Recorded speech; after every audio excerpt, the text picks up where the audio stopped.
All right. All right. Good evening, everyone. Welcome to the Apex Town Council meeting. I will call the meeting to order for today, Tuesday, May 14th, 2024. Thanks for your patience. We're going to tell a few jokes because we're waiting for our town clerk. He was in another meeting, but no one had any. So Ed had that joke on here, right? You had a few one? jokes, but I mean, they weren't really, Okay. All right. We'll move on. Thank you for being here. Thank you for braving the weather to come into our council meeting tonight. So we'll go ahead and move into the invocation. And we have a statement before we go into that. The town of Apex values and celebrates diversity and inclusion.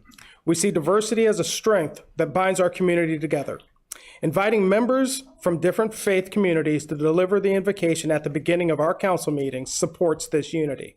Recognizing that not everyone practices the same traditions, we welcome you to have a private moment of silence. All right. If you would, if you care to join me for prayer, please bow your head. Father, we seek, inquire for, require, and request the peace and welfare of our amazing town of Apex, in which you have caused us to live. We pray to you for the welfare of this town and do our part getting involved by loving our neighbor and making every effort to ensure every individual has the opportunity to thrive. Bless and guide those who serve in their assignment here at the town of Apex. And today we proclaim that Apex is the peak of good living, a prosperous place. God bless our community, state, and nation. In your son's name we pray. Amen. All right, if you're willing and able, please stand and join us for the Pledge of Allegiance. I pledge allegiance to the flag of the United States of America and to the republic for which it stands, one nation, under God, indivisible, with liberty and justice for all. All right, thank you so much. We'll go ahead and move into our consent agenda. All consent agenda items are considered routine to be enacted by one motion with the adoption of the consent agenda and without discussion. If a council member requests discussion of an item, the item may be removed from the consent agenda and considered separately. We have the consent agenda presented to council members. Is there a motion to present consent agenda? I'll make a motion to approve. All right, motion to approve, Zigerman. I'll second. Second, Mayor Pro Tem. All in favor, say aye. Aye. Opposed? All right, motion carries. Okay, we'll move into several presentations we have tonight. We'll start with presentation 1, Apex Public School Foundation Quarterly Peak Star Awards, presented tonight by Council Member Mahaffey. Councilman. Thank you, Mayor. Welcome everyone for coming to our council meeting. Tonight we're going to have the opportunity to thank and honor many public servants. What I want to talk about at the moment is our public school teachers here in Apex and how we value and honor them and the work they do for our kids and for our citizens. So in order to do that, what the town of Apex has done is we partner with the Apex Public School Foundation. And every quarter we have an award that we give out to honor a teacher for the previous quarter. And that's what we're doing here tonight. So in order to present this award, I want to invite up Jack Otepka, sorry. He is the fundraising chair of the Apex Public School Foundation to tell us more about the award and about what we're doing tonight. Thank you. Good evening, everyone. My name is Jack Otepka. I'm here on behalf of the Apex Public School Foundation. The Public School Foundation supports our 19 Wake County public schools throughout programs like our teacher grant opportunity. We work to increase student engagement by funding teacher proposals that promote creativity, innovation, collaboration in schools. Our 4 grant cycles have seen $30,000 gifted to 12 schools and benefits over 8,000 students each year. With the participation of the town of Apex, we recognize extraordinary employees from the Apex area Wake County schools with this Peak Star Award. Each quarter, the Board of Directors selects an individual recognized for doing extraordinary work to support students at their schools. Tonight, we're here to recognize this quarter's Peak Star honoree, Mrs. Lauren Roy.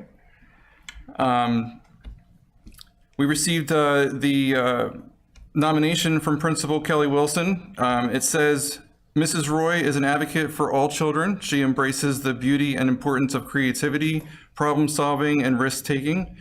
As someone that loves to challenge her students, she's always challenging herself by learning the latest, most innovative approaches to teaching and learning. She's always looking for ways to involve the entire school community in her classroom environment. She sponsors open chess play, the Literacy Ambassadors Book Club for children, regardless of their AIG identification. All are welcome. Mrs. Roy recognizes that there is brilliance in all kinds of minds. At Westlake Elementary, we are grateful and thankful to have Mrs. Lauren Roy as one of our own. So congratulations to Mrs. Lauren Roy, and thank you to all you do.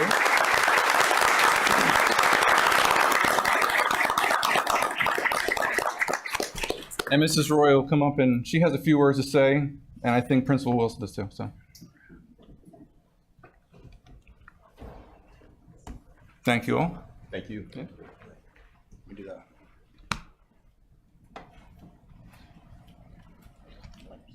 Yeah.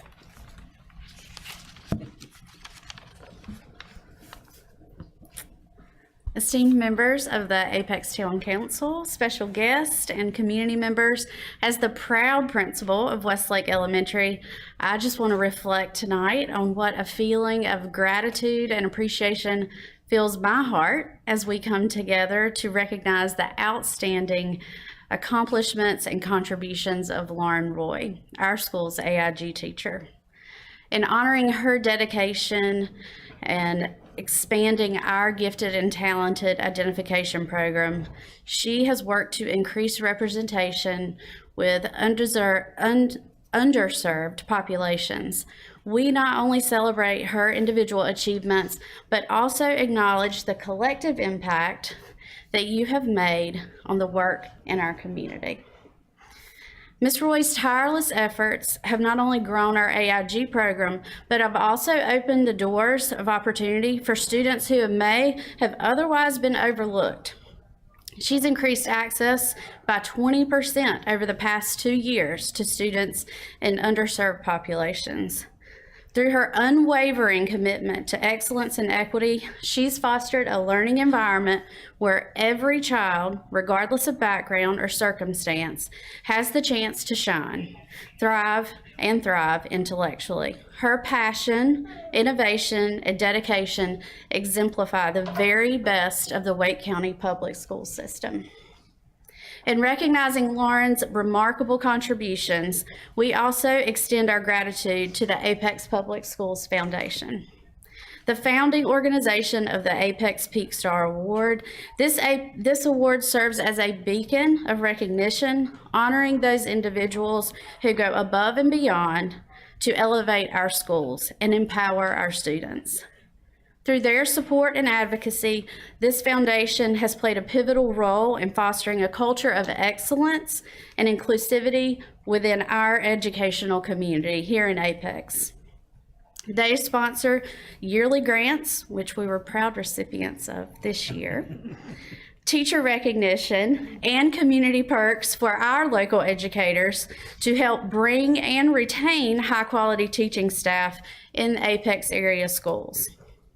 Tonight, as we express our appreciation to Lauren, let us also reaffirm our commitment to building a brighter future for all children and families by investing in initiatives that prioritize equity and excellence. We not only enrich the lives of individual students, but also strengthen the fabric of our community.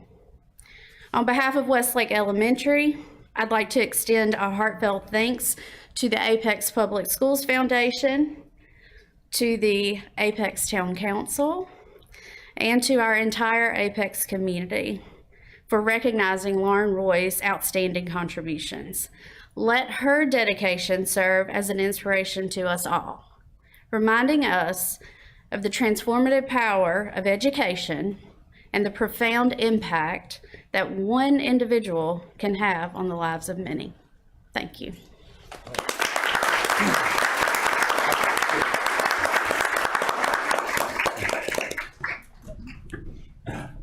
So, on behalf of the Apex Town Council, thank you for your service.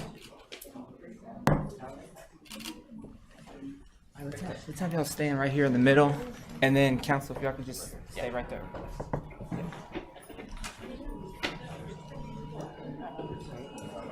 All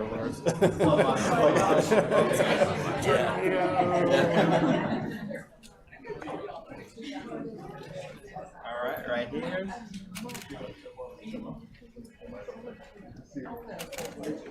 Hold tight for me 1 second. Awesome. Thank you. Great.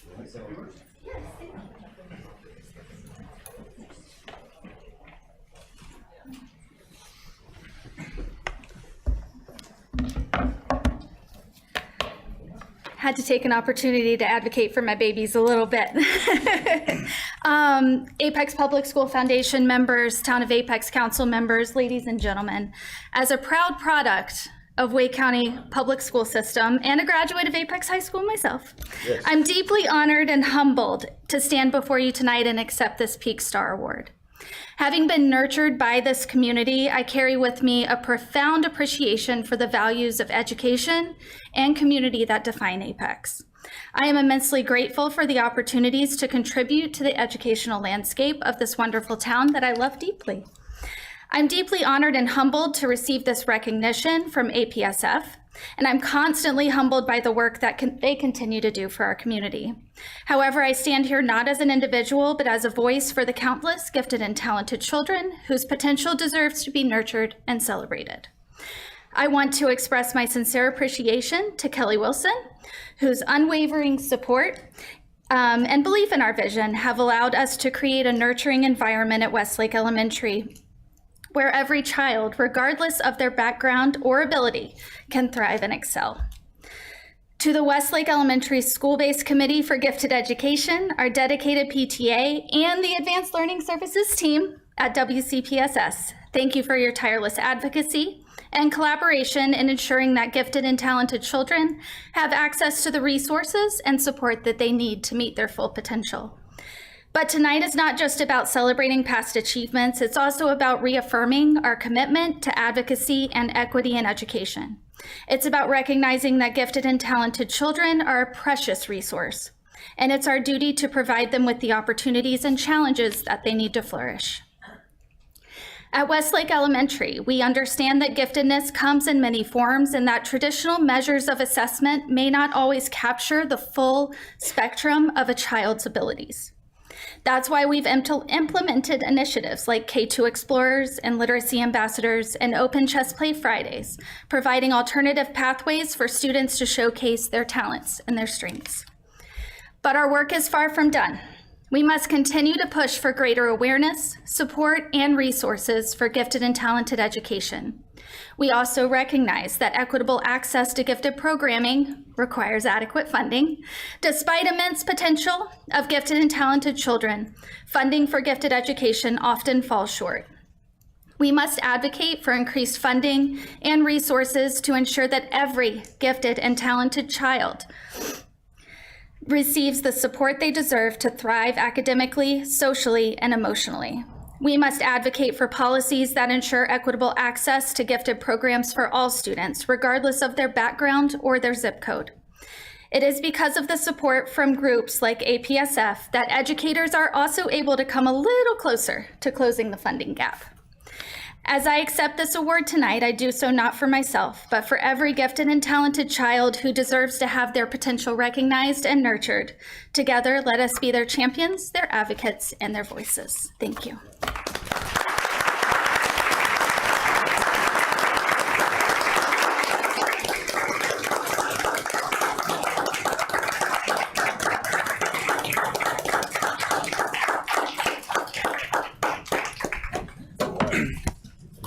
Congratulations again. Thank you for all you do. Councilman Mahaffey, thank you for leading the presentation. All right, we'll move now to presentation number 2. This is a proclamation for Apex Public Service Recognition Period, which is from May 5th through May 18th. And if I could have my colleagues join me down to present the proclamation.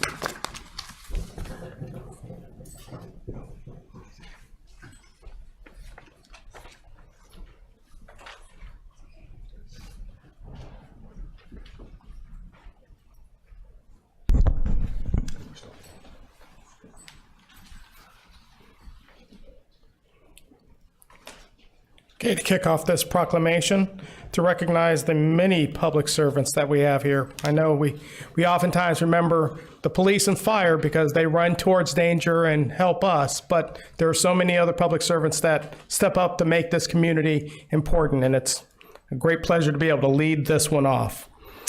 Apex Public Service Recognition Period 2024. Whereas the town of Apex employs more than 600 civil servants who work day in and day out to provide the highest quality of service to our more than 75,000 residents. And whereas these employees have a diverse skill set and help provide services to the town that promote and preserve the health and safety of our community. And whereas town employees are vital to so many of the aspects of day-to-day life in Apex, including transportation, water and electricity access, fire and police protection, green space and recreation opportunities, waste and recycling services, building safety, planning and development, housing assistance, government connectivity, and more. And whereas many jobs in public service are hazardous and/or physically demanding, and we are grateful for the individuals who fulfill these necessary functions. And whereas the town of Apex thanks to its public servants for the excellent jobs they do, and they should be proud of how their work contributes to making Apex the peak of good living. Now, therefore, I, Jacques K. Gilbert, Mayor of Apex, North Carolina, do hereby proclaim the weeks of May 5th through May 18th, 2024, as Public Service Recognition Period in the town of Apex, and extend my gratitude to our public servants for the critical and often unnoticed work they do in helping our town run. So I would like to invite our HR Director, Mary Beth Manville, if you would come up, and all public service members of the town of Apex, if you would please come up. Yes, I'm talking to you, Craig, and Amanda, come on up. Come on up, come on up, come on up. There you go. Yes. Come on. Come on. Come on. Come on. Come on. We don't like much. You like photos, right? All right, you gonna come over here.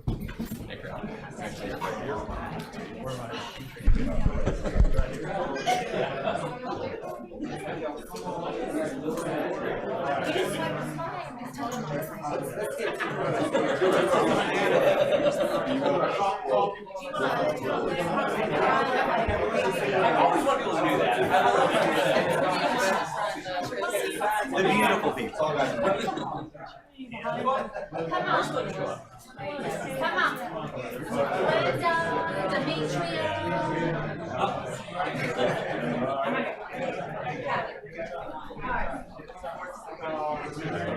Yeah, I'm glad it is in front of me. Anybody else?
Okay, our next proclamation is Asian American, Native Hawaiian, and Pacific Islander Heritage Month, led tonight by Councilman Zegerman. all right, the proclamation for Asian American, Native Hawaiian, and Pacific Islander Heritage Month 2024. Whereas in May, we honor Asian American, Native Hawaiian, and Pacific Islander Month, also known as AANHPI, acknowledging the vibrant histories of people from the expansive Asian continent and the diverse regions of the Pacific Islands, including Melanesia, Micronesia, and Polynesia. And whereas the efforts of the Asian American and Native Hawaiian and Pacific Islander communities can be seen in every aspect of society, including education, history, politics, healthcare, business, and science, playing a pivotal role in America's history. And whereas in 1979, President Carter issued the first proclamation for Asian Pacific American Heritage Week, and in 1990, President Bush signed a bill passed by Congress which extended the observation to a month. And whereas the month of May was chosen in part because of the significance of May 7th, 1843, when the first Japanese immigrants arrived in the U.S., and of May 10th, 1869, when the first U.S. transcontinental railroad was completed with significant efforts from Chinese pioneers. And whereas the town of Apex is proud to be home to many individuals, Asian American, Native Hawaiian, and Pacific Islander origin, whose roots and culture have contributed to the success and character of our town. Now, therefore, I, Jacques K. Gilbert, Mayor of Apex, North Carolina, do hereby proclaim the month of May 2024 as Asian American, Native Hawaiian, and Pacific Islander Heritage Month in the town of Apex, and acknowledge the contributions of the Asian American, Native Hawaiian, and Pacific Islander community to our great town, signed this 14th day of May 2024. I would like to invite Reverend Gary Lee to come up, and Linda Graham-Jones, our DEI Director. Please come up and accept the proclamation. Thank you.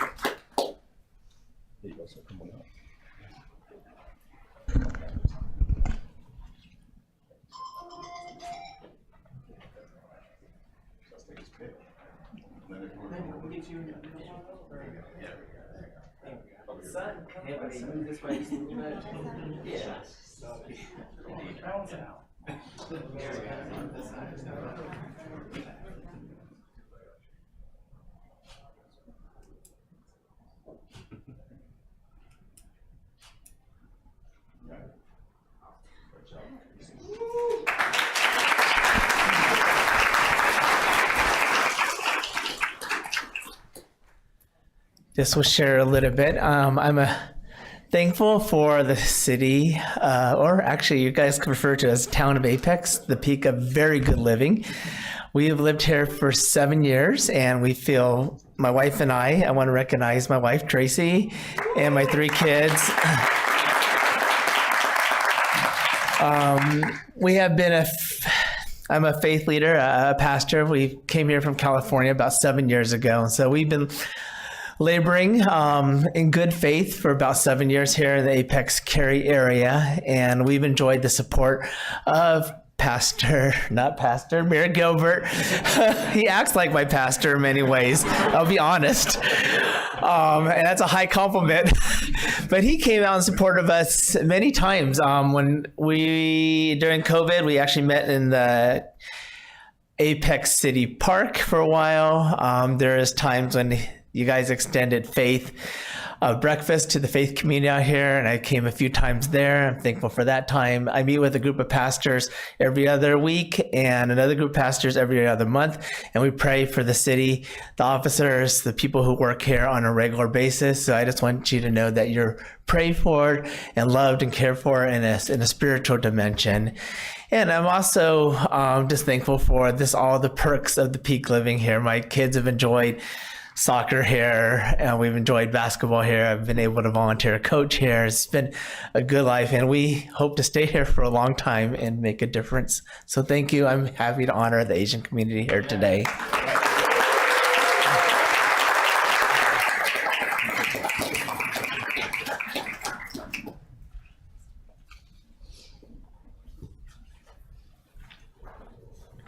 Okay, next we have National Foster Care Month, and it would be led tonight by Councilwoman Killingsworth. So thank you.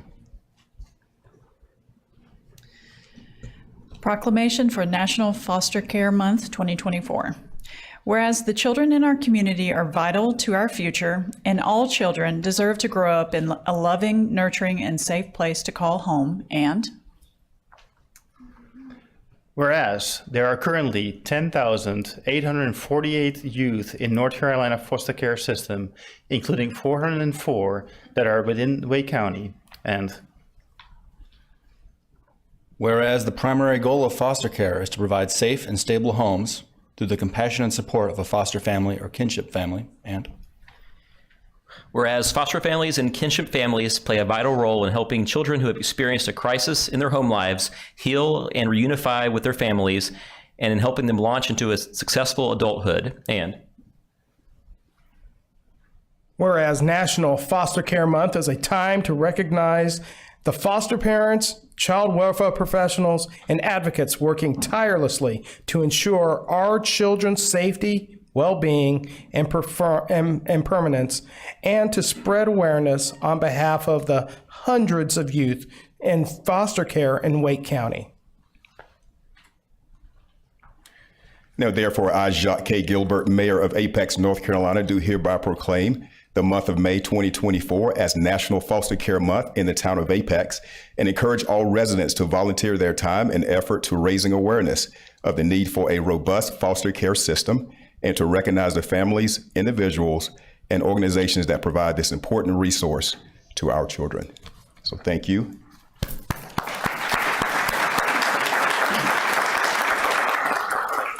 So receiving the proclamation tonight is Karen Morant, Kim Adcock, Shauna Davis, Sheila Alford, and Jocelyn Williams. So please come up.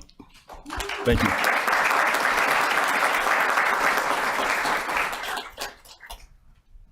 Thank you so much for all you do. Thank you. Thank you. Thank you so much for all you do.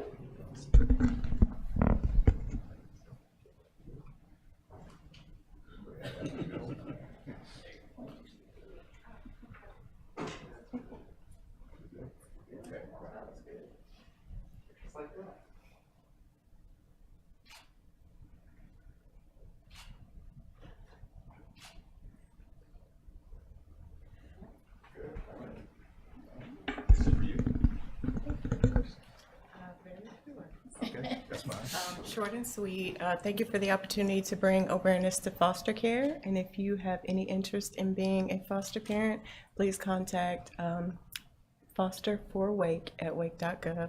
That's foster number 4 wake at wake.gov, or dial 919-212-7474. Thank you. Thank you.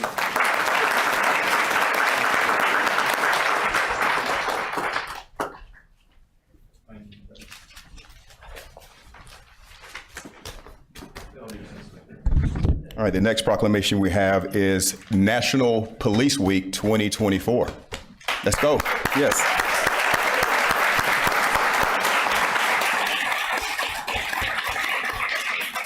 We can say so much for our amazing police officers and all they do. And I would say it's the best profession in the world. I'm a little biased, but we recognize, we see you, and we thank you for all you do. So tonight, we want to honor you with a proclamation. So leading us off tonight is Councilmember Gant. I'm starting. Thank you. Thank you, Mayor. Okay. Whereas in 1962, President John F. Kennedy designated May 15th of each year as Peace Officers Memorial Day, and the week at which it falls as National Police Week. And whereas the town of Apex is fortunate to be served by its police force of 105 officers whose expertise and actions help protect the town and its people. And whereas these brave individuals put their health, safety, and lives at risk each day in order to protect and serve our residents and community. And whereas the names of U.S. police officers who have been killed in the line of duty are engraved in the National Law Enforcement Officers Memorial in Washington, D.C. And this year, 282 names will be added of officers who were killed in 2023 and other years prior. And whereas the town of Apex joins in the solemn observance of the sacrifices of these individuals and is committed to ensuring our officers and their well-being are supported fully in the performance of their duties.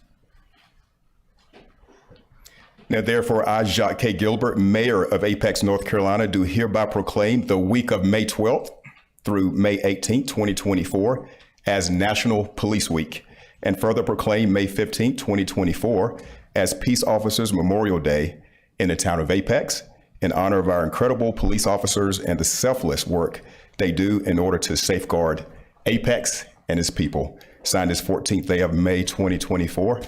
And Chief Armstrong and all members of the police department, please come up. Thank you.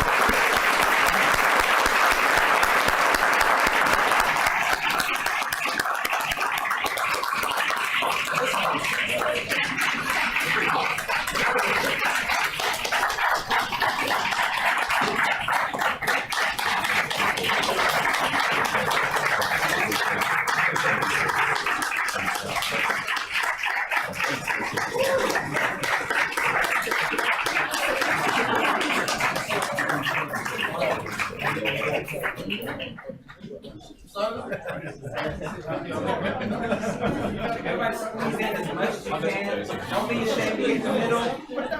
Get people right here in front a little bit. Yeah, I got this.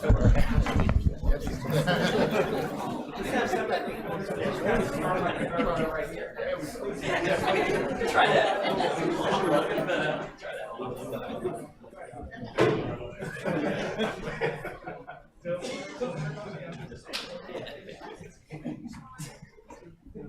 Thank you, guys. You can't see me, I can't see you. Yeah. All right, cool. Do this.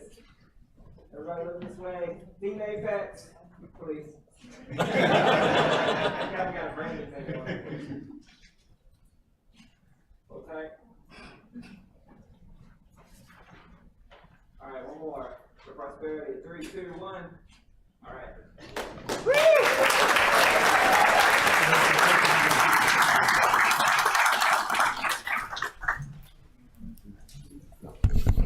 I do want to add police officers and their families that make the sacrifice every day. So I know there are family members here tonight. So thank you for what you do. Absolutely.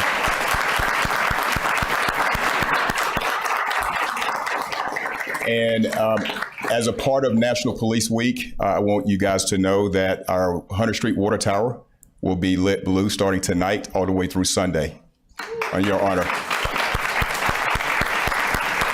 So thank you for all you do. All right, we move on now to National Tennis Month 2024 in Apex. So led off tonight by Councilmember Mahaffey. Thank you, Mayor. It's the proclamation for National Tennis Month 2024. Whereas tennis is a sport that can be played throughout a person's life and is available to all people regardless of age, skill level, physical ability or fitness or environment, and whereas tennis provides immense benefits across all elements of health, and one long-term study showed that actively playing tennis as a form of cardiovascular exercise added 9.7 years to the expected lifetime compared to sedentary individuals, and whereas the town of Apex offers tennis lessons and competitive tennis leagues for residents and non-residents, as well as open play opportunities at Apex Community Park, Apex Nature Park, Pleasant Park, and Kelly Road Park, and whereas tennis opportunities are also available through the Western Wake Tennis Association, which offers resources, events, and leagues that seek to enhance the tennis experience for residents in our area, and whereas the town of Apex will continue to strive to provide access and opportunities for playing tennis for residents across all ages and ability levels in order to promote the health and well-being of our community. Now, therefore, I, Jacques K. Gilbert, Mayor of Apex, North Carolina, do hereby proclaim the month of May 2024 as National Tennis Month in the town of Apex and encourage all residents to gather a racket, a ball, and a friend and experience the fun and camaraderie of tennis in Apex. Signed this 14th day of May 2024. And tonight we will welcome Laura, the Executive Director of Western Wake Tennis, to receive the proclamation. Come on up. And your racket. Wow. I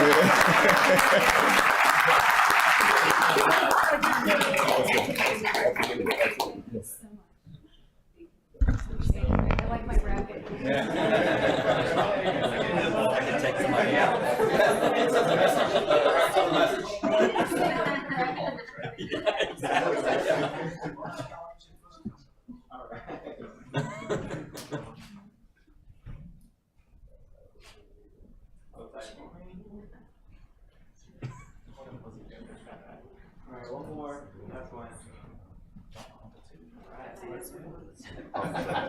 Yeah, just real quick. I know you've got a lot to get to. So anyway, thank you for this opportunity tonight. And I also want to thank the Town of Apex, the Park and Recs and Cultural Resources Department, and really the staff overall. The opportunities that we're able to provide to the community through tennis are big, and it's because of our partnership and just the great people at the Town of Apex that we work with and their facilities. So thank you very much. Thank you for this opportunity.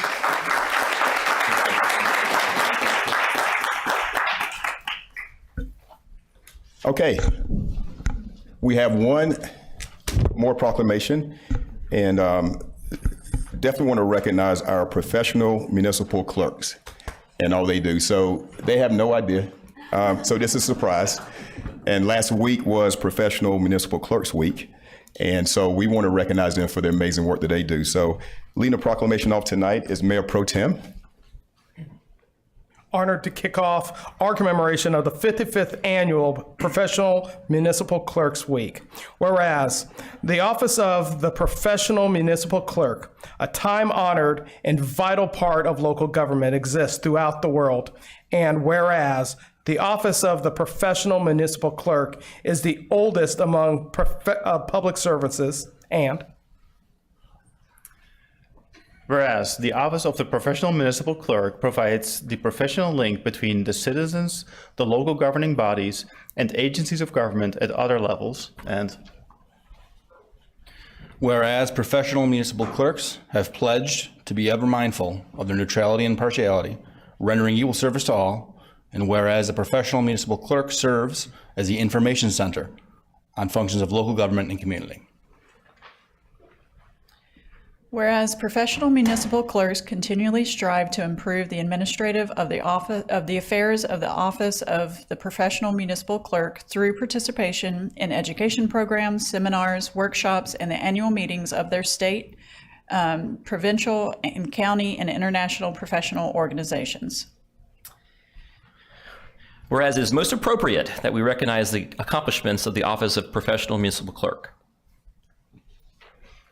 And therefore, I, Jacques K. Gilbert, Mayor of Apex, North Carolina, do hereby recognize the week of, which was last week, May 5th through 11th, 2024, as Professional Municipal Clerks Week, and further extend appreciation to our Town Clerk, Alan Coleman, Deputy Town Clerk, Ashley Gentry, and to all professional municipal clerks who have served the Town of Apex for the vital services they perform and their exemplary dedication to the communities they represent. So, Town Clerk Alan Coleman, please come up, accept your proclamation, and Ashley, please.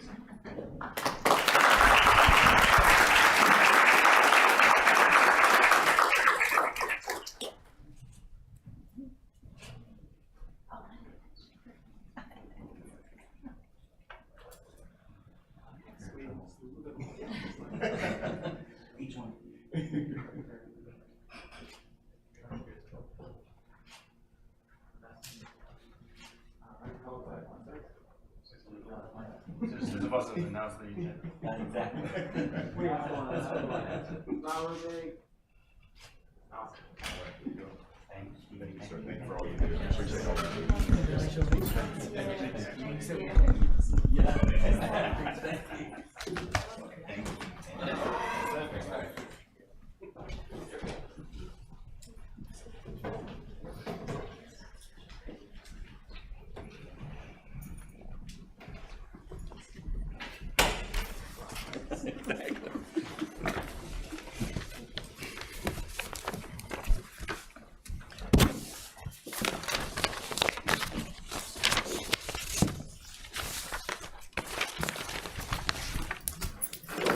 Mr. Bosberg, I want to thank you and Sandy for helping us pull that off. So thank you so much for your work on that. All right, we move now to setting of the regular meeting agenda.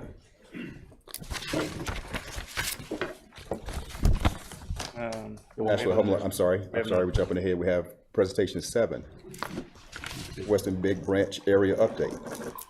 Jenna Schaus.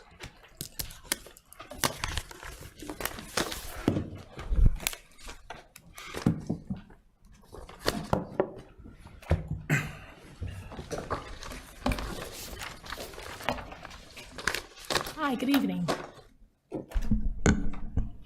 Today I'll be presenting the Western Big Branch Area Plan Spring 2024 Public Input Summary. So an overview of what I'll be presenting today. First, I'd like to note that I'll be presenting a summary of the input that we received throughout the spring outreach. We aren't yet ready to present staff recommendations. So this presentation will include a summary of the input that we received on the 3 plan amendment scenarios, and then a summary of the separate packet that's included as an attachment to your staff report that we received from the community titled The Friendship and New Hill Community Land Use Map and Neighborhood Conservation Overlay District. Your staff report also includes a summary of input on the draft additional plan recommendations and draft vision and goals, and this information isn't included in tonight's presentation. So just a quick reminder of the study area boundaries of the Western Big Branch Area Plan. So it's bounded by 540 Old US 1, just west of New Hill Holloman Road in US 1. In March of 2024, we held 3 public meetings for the Western Big Branch Area Plan. The dates, locations, and number of attendees are listed on this slide.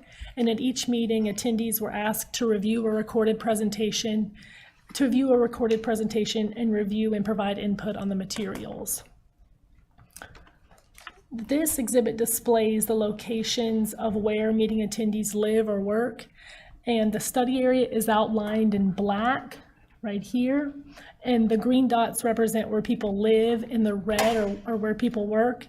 And most people provided the location of where they live and only where they work if that's more relevant to the study area.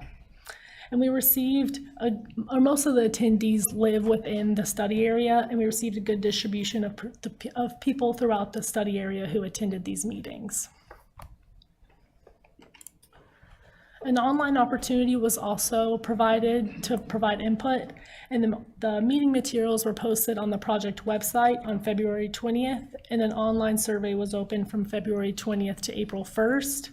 We received 81 community and paper survey responses, and then there was some additional community input separate from the online survey provided through email. And again, that's in your staff report.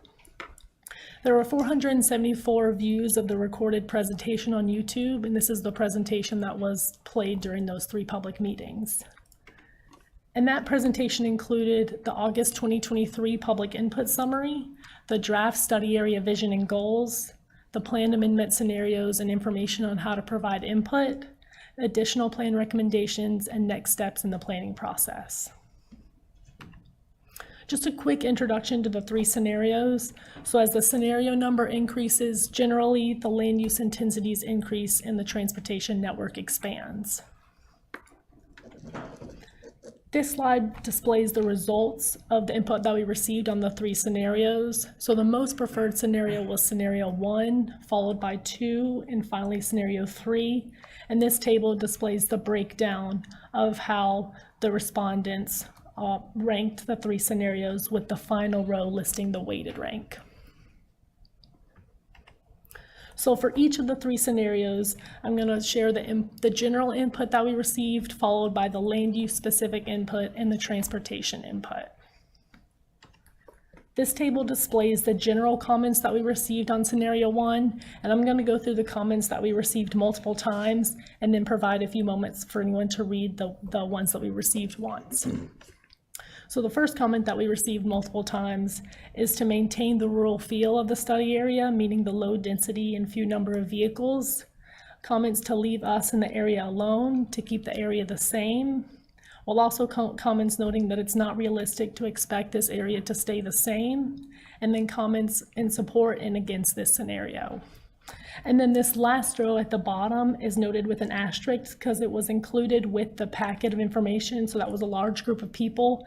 And that one was to update the map to reflect the enhanced voluntary agricultural districts and voluntary agricultural district properties.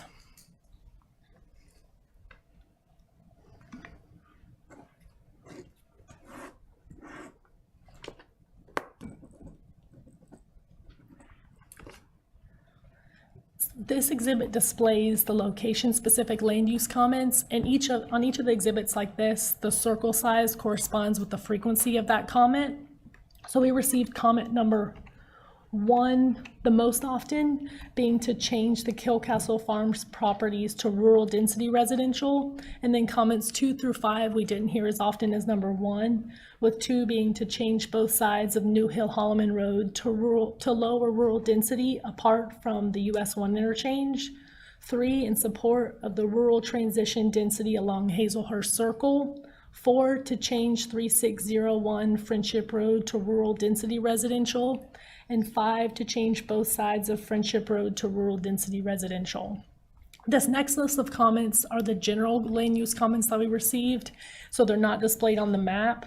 And the number in parentheses at the end of each bullet point represents the number of times that we received that comment. The first being that they like the rural development levels and atmosphere, and support the density around major intersections, support life science campus or something similar rather than subdivisions with commercial, with the exception of a grocery store. Concern that the medium density in commercial areas may have a domino effect on the area.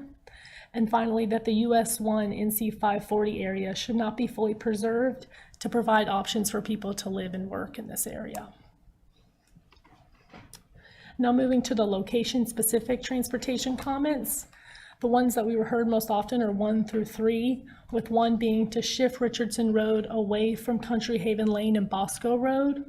2, that transportation improvements are needed, particularly along Friendship Road and Old US 1. And 3, to improve the Friendship Road Old US 1 intersection.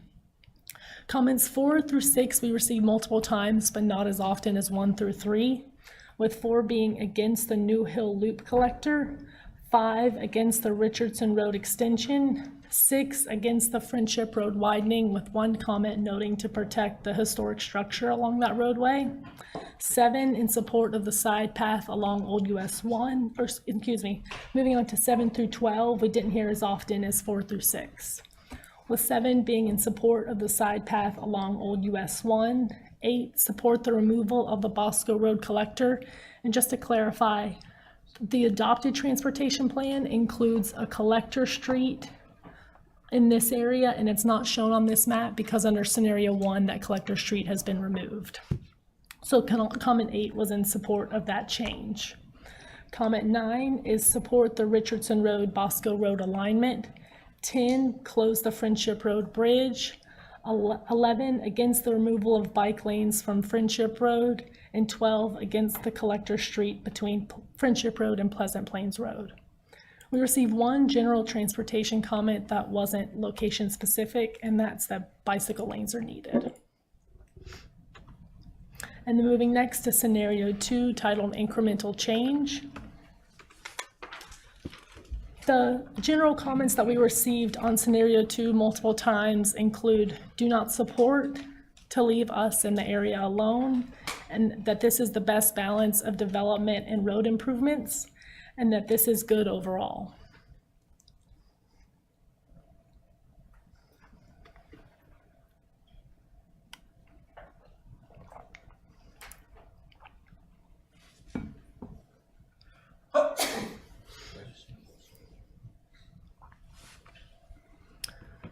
These are the location-specific land use comments that we received on scenario 2.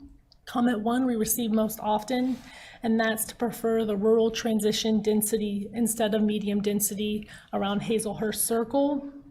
And then comments 2 and 3 we didn't hear as often as comment 1, with comment 2 being concerned about the medium density along Bosco Road, and 3 that this scenario is their second choice because the Friendship Road area is medium density rather than low density. There were 3 general land use comments on scenario 2, the first being that it's not balanced, that the development area is larger than the rural area, and another comment noting that this is not sufficient, that higher intensity is needed in this area. And finally, that this scenario seems optimal as it keeps major retail along major corridors, especially US 1. And here are the location-specific transportation comments. Number 1, we received most often being to shift Richardson Road away from Country Haven Lane and Bosco Road. And then comments 2 through 4, we didn't hear as often as number 1, being for number 2, to support the removal of the Bosco Road Collector. 3, support the Richardson Road extension to only Old US 1. and 4 against the Richardson Road extension. And then the general transportation comments that we received are listed below, being support the bike lanes, that this scenario is close, but that the improvements will not keep up with development. Comment to prioritize infrastructure improvements that focus on public safety and congestion reduction, and to raise the fee in lieu costs for transportation improvements associated with development to match actual costs. And finally, scenario 3, titled Expand Transportation Network. The general comments that we received on scenario 3 multiple times include do not support, to leave us in the area alone, and that the cost to the town and the environmental impacts outweigh the benefits.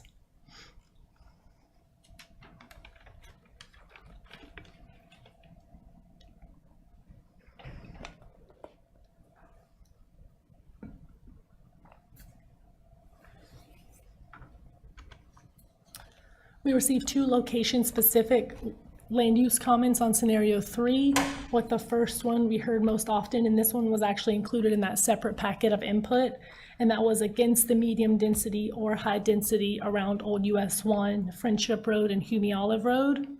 And number 2, we didn't hear as often as number 1, and that was that this scenario makes use of the existing and proposed interchanges at US 1 to provide economic growth. The general land use comments that we received on scenario 3 include that this is too dense, that the community does not want more townhomes, that this puts density near major intersections and possible public transit, that there's too much residential development, that the increased density around Vicious Fishes would be good for Apex and the surrounding areas, that this scenario fills the gap in the residential density between north of Old US 1 and Holly Springs, and that higher intensity uses will support public transit. This map displays the location-specific transportation comments on scenario 3. Comments 1 and 2 we receive most often, with 1 being to shift Richardson Road away from Country Haven Lane and Bosco Road, and 2 to remove the existing intersection of Bosco Road and Richardson Road to eliminate cut-through traffic. Comments 3 through 6 we didn't hear as often as 1 and 2, with comment 3 being that 2 streets, the Bosco Road Collector and the new local connection, are proposed through 8164 Providence Oak Path. Comment 4 against the Bosco Road Collector, 5 against the Richardson Road Extension, and 6 that an additional travel lane is needed on the old US 1 bridge over 540 headed toward downtown. The general transportation comments that we received on this scenario include support expanded public transit, against planning for transit, that the roads will not handle the traffic volumes, that improvements to improve safety for cyclists beyond bike lanes, to add roadways through undeveloped land that's not historic, against the Church Road extension through the New Hill Community Center property, that expanding the street network is preferred to adding lanes to US 1, and support expanding the transportation network to reduce congestion. So now moving on to a summary of the packet that's included in your staff report that we received from the community, titled The Friendship and New Hill Community Land Use Map and Neighborhood Conservation Overlay District. So I'll first go through a summary of the overlay district proposal, and this included residential development provisions regarding building height, fencing, buffers, stormwater, tree preservation, and seller disclosure. The packet also included a proposal for a citizen advisory committee, and they would review and provide non-binding comments on pre-applications for development, participate in neighborhood meetings, and participate in town council work sessions, technical review committee meetings, and public hearings. The packet also included specific land use map and transportation plan comments.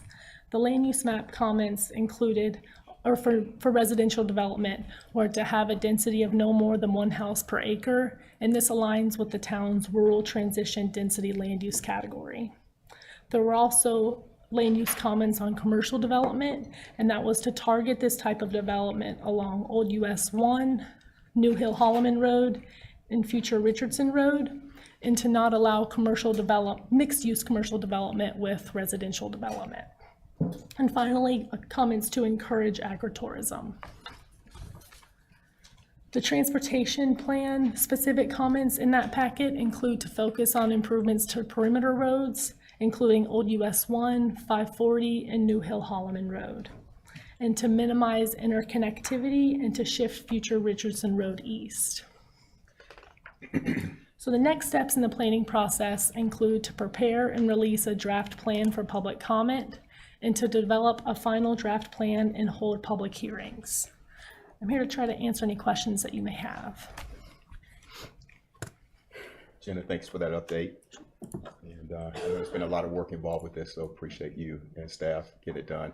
And I also want to thank community members for being engaged and presenting to this. So any questions for Jenna? Jenna, I had a comment.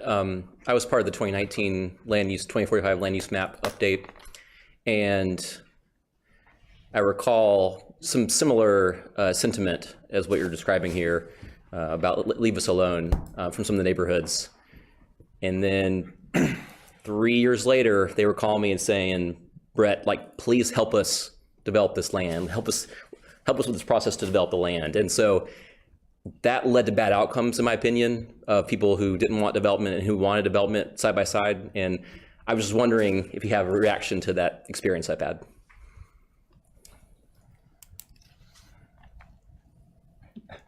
I'm not sure if it's that detailed. I don't know if that's a leading the witness. Okay. It just sounds very familiar. That's all I'm saying. And then things changed in a few years, and it was bad, I thought. All right. So let me just add. I just want to clarify. And I know members of the community have heard me say this before. Members here have heard me say this before. So maybe this is old news, but I want to be clear that this update is not a regulatory change on anyone's property. It's an update to a future land use map, right? So this is what could happen to a person's property if they decide to develop the property. It doesn't mean we're going to develop the property. It doesn't mean that any development's coming. We're required to plan out what could happen to the areas under our planning jurisdiction, and that's what this is. It's a plan that we have to publish. Because some of the comments do imply some confusion in the community amongst what this plan means. It's not the same as a rezoning to your property, where that actually would be a regulatory change on what it could be used for. This is like, we have to publish a plan. We're going to the community to ask what you want to see. That's what we're doing here. I think it's a good thing, but I just want to underline that again. This is not actually a change in anyone's property. That has to be initiated by the property owner, and this is what would guide that development if the property owner were to choose that to occur. Thanks. I'll make one other comment. Most of you guys know that I'm a little bit of a stickler for the 2045 land use map, or land use map in general, because I do believe it's a shared vision of how the town might look at some point in the future, right? Kind of piggybacking on Councilmember Mahavi's comments there. I think that's important. It's important for us as a council and future councils to have that kind of a litmus test, when property developments come up for proposal and rezoning approval by this board. So I want to thank staff, and I want to thank everybody who over the course of coming on a year and a half now have been involved in mapping out this part of the town of Apex. The number of events that have been hosted, the number of people that have participated, I think creates for us a better land use vision going forward. We cannot do this alone. We cannot do this sitting here up on the bench. We cannot do it with staff alone. We cannot do it through consultants alone. We need the input from residents, and then I'm really encouraged that we are opening ourselves up for that input, that we consider it, that allow residents to come up with their own ideas, right? That ultimately will result in a planned or an advice to council to adapt land use map updates that I think are a composite of what the town needs, what the residents want, what the current property owners want, what future property owners will be looking for, right? And I think again, for future councils that will sit here and need to make decisions on properties in that area, that is of vital importance. So thank you to everybody involved. Okay, thank you, Councilman. Anyone else? Hearing none. Okay, thanks for the update. All right, we'll move now to setting the regular meeting agenda. And as presented, all council members are in their recommended changes. If not, is there a motion? Motion to approve? Motion to approve again. Second, Killingsworth. All in favor, say aye. Aye. Opposed? All right, passes unanimously. We'll move now to a public forum. This is an opportunity to address the town council. Please address items that you're concerned about, not attached with the public hearing that's scheduled. And we also ask you to please be mindful of the time. Watch the series of lights. Green is go, yellow, you have 30 seconds left, and red. I'm going to politely stop you on your comments to keep things moving. So if you're speaking for 4 or more people, please indicate that. And also a reminder, state your name and address for the record. All right, so we'll start tonight with Elizabeth Stitt. If you would please come up and start off the public forum comment.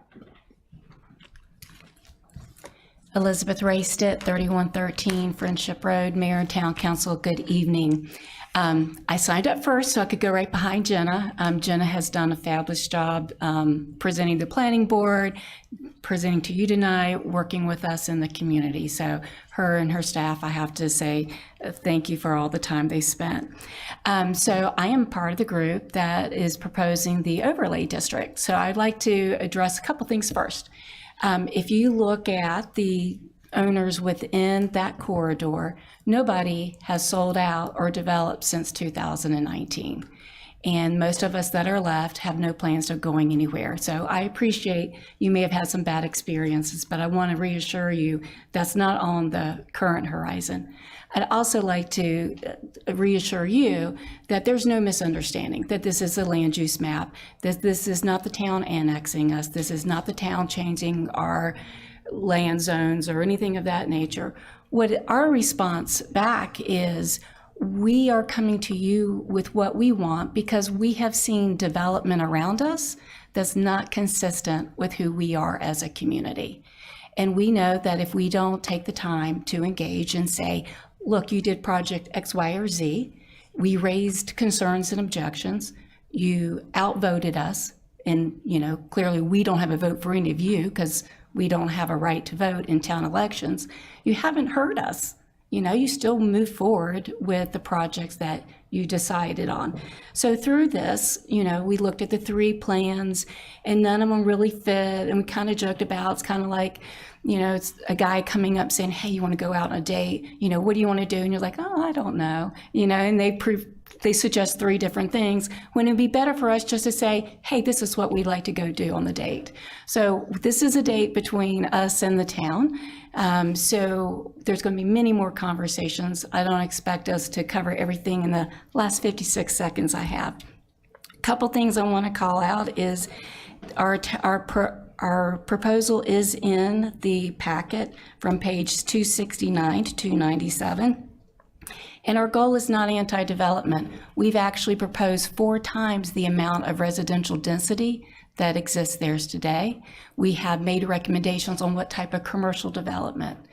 And of the 249 parcels that are included, we had 146 owners sign on to these recommendations that they were in support of it. So it is not anti-development. We did have some individuals that said, we're not signing on because you're allowing some development. We want 0. So they're against us. So we're trying to find something that is somewhere in between all of us. We did propose a citizen committee because you need to be talking to us. Thank you, Ms. All right. Thank you so much. It will come in email to you. All right, thank you. All right. Omar. And you have indicated you're speaking for 4 more people? Mm-hmm. Yes. You have you recognize them real quick. 1, 2, 3, 4. Okay, 9 minutes, please. Okay. Oh, you're sharing your time. Okay, go for it. Peace be upon you all.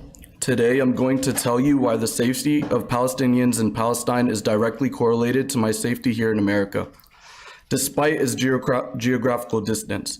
As a Muslim Palestinian American who proudly served in the U.S. Army, I speak from both personal and collective experience.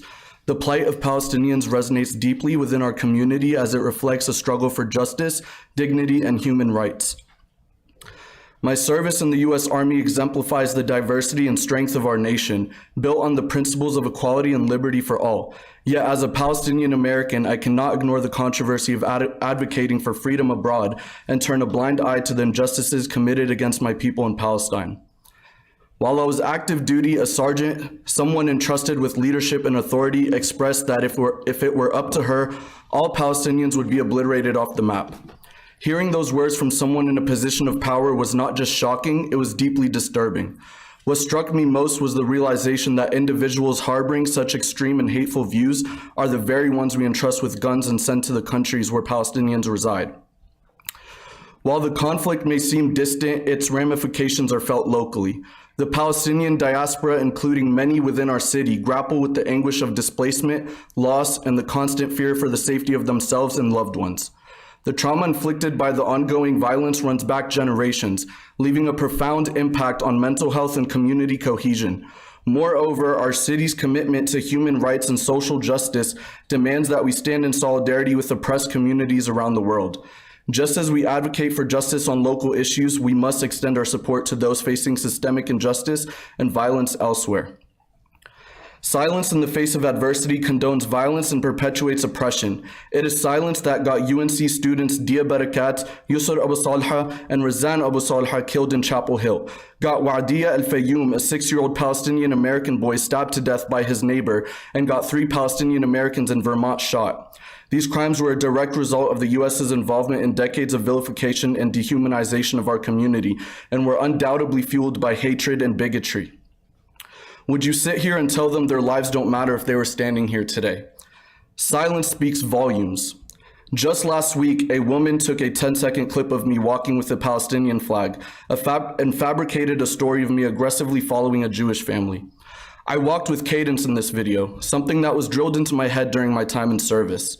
The online responses to this were threats of violence against me. I was made to feel unsafe simply for existing and representing my country. These incidents underscore the urgent need for advocacy and protection for Palestinian Americans. While our government rightfully sponsors ads addressing anti-Semitism and supports the Jewish community, there's a stark absence of similar initiatives for Palestinian Americans.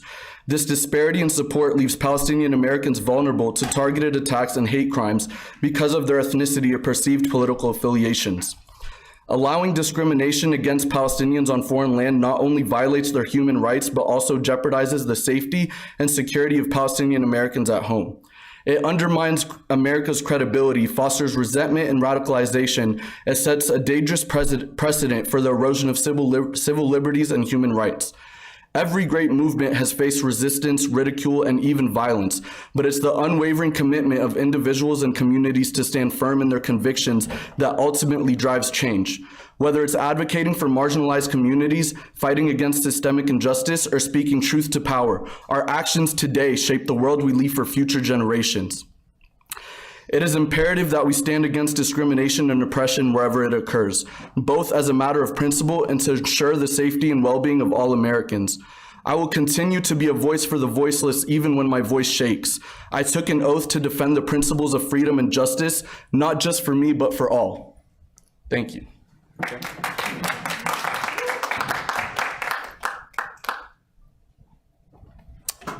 Good evening. I'd like to begin by acknowledging and thanking the Council for the diversity on display here before us today. Representation is existence, and existence is to be seen, felt, and heard. While we're on the subject of diversity, we have a diversity of children in our community who look like Palestinians. They are witnessing what's happening to them as our coward leaders and soulless of a president are openly spewing Islamophobic rhetoric and encouraging a country and its inhabitants to be flattened and wiped off the earth. Children in our community do not feel safe. We installed in our youth, we installed in our youth the love of knowledge, education, college, serving our communities and serving our country. We champion our youth, our students, for participating in society and government. And when they do, they are being punished. Protests have broken out across the country and the world alike. Students protested peacefully after not being heard for months and their demands not being met. The University of Chapel Hill students were targeted by police mob at the early hour of the morning. Many were arrested, but why? For protesting a genocide? Dutch police were seen bulldozing and beating students. The Dutch colonial empire and the American colonial empire are displaying what they learned from the Israeli terrorist forces. The same methods that were laid upon the South Africans during the apartheid. Have we not learned anything? If for a second you think that this has nothing to do with you, then you better look deeper. Our struggles are all connected.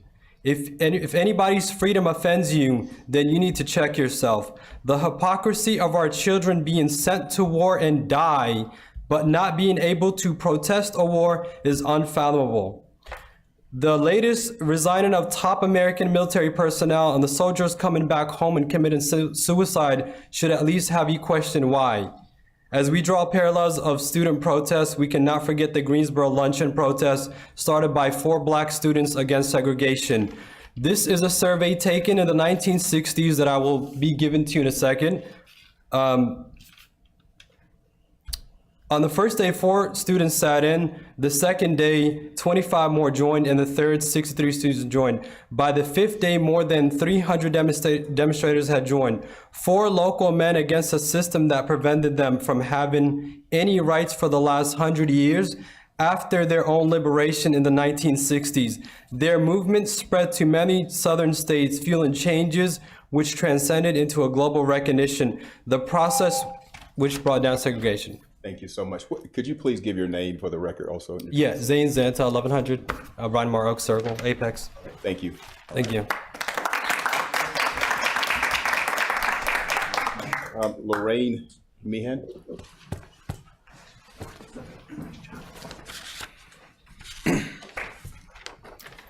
Lorraine Meehan, and I live in Walden Creek. As I said, I'm a resident of Apex, and I want to thank you first off for acknowledging our police. My husband was a federal law enforcement officer. He died from injuries he received while recovering the bodies of the dead on 9/11 at the World Trade Center. So what you did here tonight, acknowledging the sacrifice that he made and the impact on me, I am very, very grateful. As a resident, I understand the purpose of City Council is to act as our legislative body for the town of Apex, not to opine on world issues or events. In past weeks, speakers here in this room have falsely accused Israel of genocide, but they won't tell you about Hamas' own genocidal plans, written in the Hamas Covenant of 1988 preamble. Israel will exist and will continue to exist until Islam will obliterate it. You won't hear them talk about Article 2, that Hamas is a wing of the Muslim Brotherhood, the same people responsible for the 1993 bombing of the World Trade Center, or Article 15, that jihad is an individual duty in face of the Jews' usurpation. Even the UN, who is no friend of Israel, exposed Hamas's lies and officially cut in half the number of women and children killed in this war from Hamas's own official numbers, showing that the vast majority killed in Gaza are Hamas terrorists who use women and children as human shields. In light of these veiled yet very real anti-Semitic charges by others in this room in previous weeks, I thank Council for your position of keeping Apex Council business just that, the business of governing Apex without distraction. Thank you.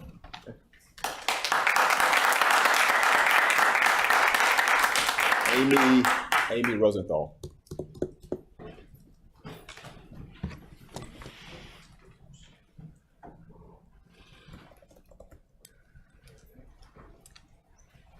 Amy Rosenthal, 402 Old Larkspur Way.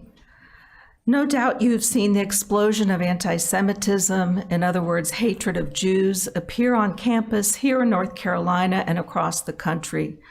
Jewish students have had water bottles thrown at them, and people have spit in their faces and more. How did this happen? The infamous Nazi propaganda minister Joseph Goebbels said, "If you repeat a lie often enough, people will believe it, and you will become to believe it yourself." The Jewish community is all too familiar with where these lies lead, to hate, to violence, to actual genocide. Unfortunately, that is exactly what we're seeing today. You have heard some of the anti-Israel lies and propaganda here in this room. Some of the speakers before you have dedicated their lives to promoting the genocide of Jews in Israel. They cloak their hate in noble language, but make no mistake. Their goal is to eliminate Jews by any means. This includes terrorism, as we saw on October 7th, when Hamas publicly bragged about cutting babies out of pregnant women, burning children alive in front of their parents, beheading babies, gang rape of women, and more, just because they were Jewish. When they can't destroy Israel with violence, they use gullible Americans to do the job for them by hurting Israel economically and more. They want Apex to be complicit in their quest to eliminate the only Jewish state in the world.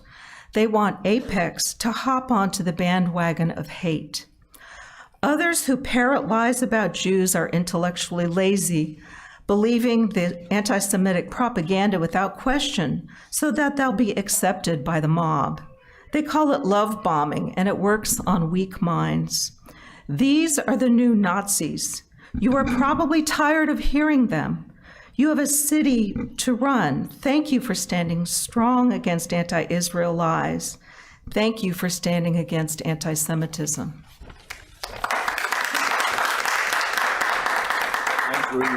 Andrew Dweck. Andrew.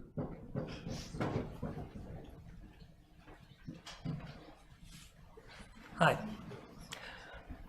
I live in Walden Creek. Give your name also. Andrew Gluck. Okay. Thank you.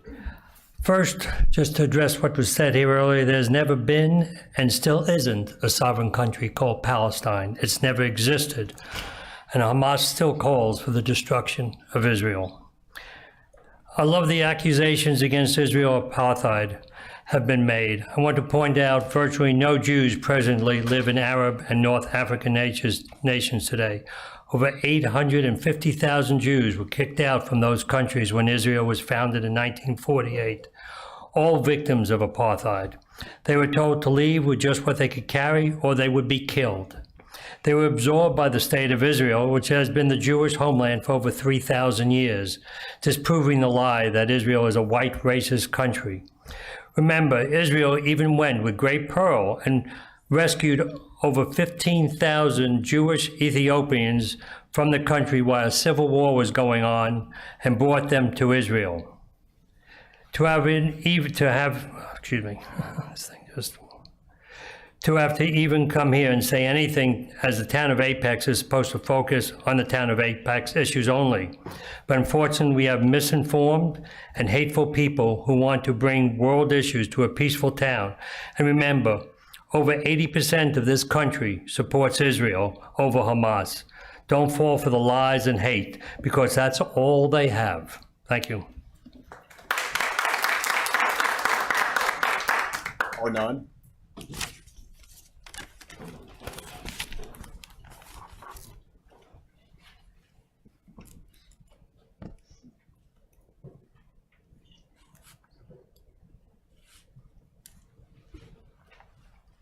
My name is Arnon Ullman. I live in Morrisville, not in Apex. I wrote it down, so I still would like to have those 3 minutes, but if not, then I would like to address a couple of things that were said here today. First of all, there were people saying genocide. In 2005, Israel left Gaza. There were 1.3 million people living there. Right now, there are 2.1 million. Since the war has started, over 20,000 babies have been born in Gaza. Those 20,000 babies are still alive. Israel does everything in its power to protect civilian lives. When we look at death rates, in global conflicts, you have a ratio of 1 to 5 when it's not in cities, and in cities you have 1 to 9. 1 combat soldier to 9 civilians. Right now, with data coming from the UN, it is 1 to 2. 1 combatant soldier to 2 civilians in one of the most densely populated areas in the world. I would not say that this is a great thing. Nobody thinks so. On October 7th, if that day did not happen, many lives would be still here on the Palestinian and on the Israeli side. Sadly, it happened. And since then, Israel is doing everything in its power to defend itself and to defend the Palestinian people ability to have their own right to govern themselves and not a terrorist group. Let's talk about other things. Ethnic cleansing. There are no Jewish people living in Gaza since 2005. Right now, there are 130 Israelis held as captives there. Why? Because they wanted to go into a trip there? No, they were stolen from their houses. People burned in their houses. We have other things said here. Apartheid, Israel, the apartheid state. Do you know what state actually is apartheid to Palestinians? Lebanon. Lebanon doesn't allow them to own land, doesn't allow them to be doctors. In Israel, any Arab Israeli can become whatever he wants. The Supreme Court of Israel sent a prime minister and a president to prison. That person that sent them to prison was an Arab Israeli, what they would call a Palestinian Israeli. He sent them. That is not an apartheid state. When somebody can send a president or a prime minister to prison, that just shows freedom. Lastly, a lot of times we're hearing the colonizers. Colonizers of whom? Out of curiosity, which country did we represent? Not the US, not Canada, not others. We're a Jewish nation that just came back to our homeland. And finally, there was something very, very, very, really bad said today here. Oppressed people. Nobody should be oppressed. But when you're held by a terrorist organization captive and holding 2.1 million people, you are oppressed. Get rid of them. That's what you should be doing. And if you really want to do something, call Karim. Wake County has 404 people kids that need more fostering. Do that. That's what we need to do for this community. Thank you. Daniel. Do you want to give it before? She's making some copies. Okay. Hi, everyone. This is October 7. As you can see, this is a Jewish woman, pregnant, being cut open, and her baby being cut before he was born. Those terrorists, Hamas, capture her. They didn't stop there. They go ahead and broadcast to the entire world to go to see what they mean when they say intifada. And I want you to understand, guys, today what they mean when they say they want to globalize that. This is a serious matter, and it should be a threat over here. When those people ask for ceasefire, why do they ask for ceasefire, not for peace? Did you ever come to this mind? Why not peace? I want peace. Everybody wants peace. I want you to understand that in the mind of jihadistic Islamic that want Sharia law over the whole world, this is just a ceasefire between the big war. There will be no peace up until the entire regime and the entire world become Muslim. And I want you to understand that this is the reason that they ask for ceasefire. For example, only this year in Africa, they killed 8,000 Christians because they are Christians. When the jihadistic Palestinians group came to Lebanon, they decided to cleanse over there the entire Christian population. We still have in New Jersey some of the refugees. Ceasefire in 2008, 2012, 2014, 2021, 2023. They promised to do this again and again. To what we need a ceasefire, another one, if Hamas is going to break it one more time. When a king of Jordan go ahead and want to create a peace in the Middle East a century ago, the Palestinian of terror group decided to go ahead and murder him. And worse than that, and you can see this in the QR code. Peace sign for victory being displayed in East Jerusalem today among jubilant Palestinians that the United States have been subject to this attack. I can't hear you talking. You have to cut that out. All of those is a peace agreement that they had like an option to create a Palestinian state. Why won't any one of them go ahead and advocate even once for this one? If they really want a Palestinian state, they could have any one of those. So here's the thing. Those people doesn't have any peace in their mind. I want to guide you guys that if they don't say the word peace, they say ceasefire, think about the global thing. Now, the first thing that I want you to understand, I live next to Arabs all of my life. The Arabs is the first one that suffer from those jihadistic groups. Take the example for the people of Afghanistan that suffer from the Taliban. Take, for example, the people of Iran that suffer from the Iranian regime. The same way, there is people in Gaza that go ahead and oppose the Hamas regime. Israel want to take Hamas down because Hamas is the one that prevent them to have any peace in the Middle East. In order for having that, we got to let them out of the equation. Thank you very much. Alex. Alex. Good evening. My name is Alex Har. I live in Southwest, and my name in Arabic would be Iskandar because I am an Arab. I am here actually without propaganda, without a speech that I've written to you, without anything. I'm just here recognizing this is the town of Apex. You are the council, and your work is to work for the town or the city of Apex, not international conflicts. We all know that, both sides know that, but they're trying to bring politics and views that have nothing to do with your work or with anything that you do. But in case that this town will vote for anything political or anything associated with the state of Israel, I am here to tell you that it will be a huge mistake. I can't believe that we are standing here in 2024 defending the Jewish people. How is this possible? When is this darkness will end? When will we just have peace? When will that happen?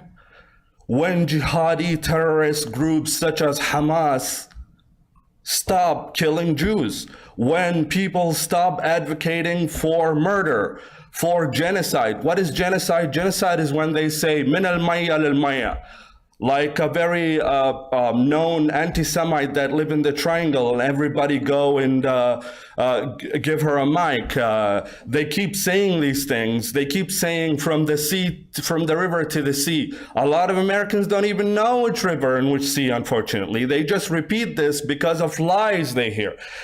The river is Jordan, Nahr al-Urdun, and the sea is the Mediterranean. It means the annihilation of Israel, the only Jewish state, the only democratic state, the only state where the LGBT community have, oh, you can laugh all you want. I'm a member of the LGBT community. You know what will happen to me in there? Why there are no gay people in Gaza, or in Judea and Samaria, or what is called West Bank? Because they throw them off the roofs, because they murder them, because they kill them. And I quote the words of Mus'ab Hassan Yusuf, the son of the creator of Hamas.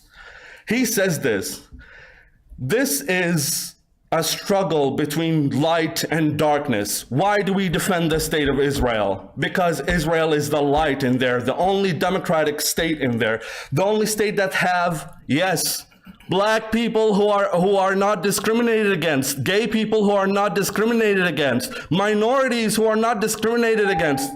And for that, I urge you to support the state of Israel. Thank you. Amen, Bella.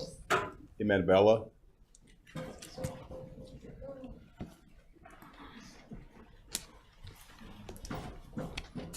Good evening, Emanuela Priester. I live in Cary, North Carolina, nearby. I would like to ask you not to give in to any demands for resolutions against the state of Israel and for ceasefires. As Yotam has noted, ceasefire is just an opportunity to rearm. There are still 142 people, 32 people who are hostages of Hamas in Gaza. And it's important to note that there are 5 of them are US citizens. Their names are not mentioned to anyone by the powers that be, so I would like to name them. Keith Siegel, native of North Carolina, born in Chapel Hill. Edan Alexander, Omer Neutra, Hirsch Goldberg Paulin, and Sagui Dekel Chen. We have not forgotten them, and we hope and pray for the day they can go home to their loved ones. I noticed that this town council has made note of the Heritage Month for Asian Americans, has noted tennis, has rightfully honored the police, the police in the town of Apex, which I honor as well. But you have not mentioned, and I find this very odd, you have not mentioned Jewish American Heritage Month, which is the month of May. And I have to wonder if you forgot to mention Jewish American contributions to American fabric of life because you are cowed by the presence of Islamofascists among us. The demonstrations that you see daily in our towns, on bridges, in our universities, in city centers, those demonstrations are a show of force. This is the alliance between the Reds and the Greens at play. They openly say that their goal is to destroy America. We Jews are just in the way, and it's always been like that. We are the canary in the mines. You think you're safe? You cannot be, because if Jewish Americans cannot be safe, then nobody's safe in this country. That's the truth. When they take down the American flag at UNC Chapel Hill, when they burn American flags in your city, when they chant Intifada, what they're saying is they're bringing their war to our shores, and they're already here. So please don't be cowed. Thank you.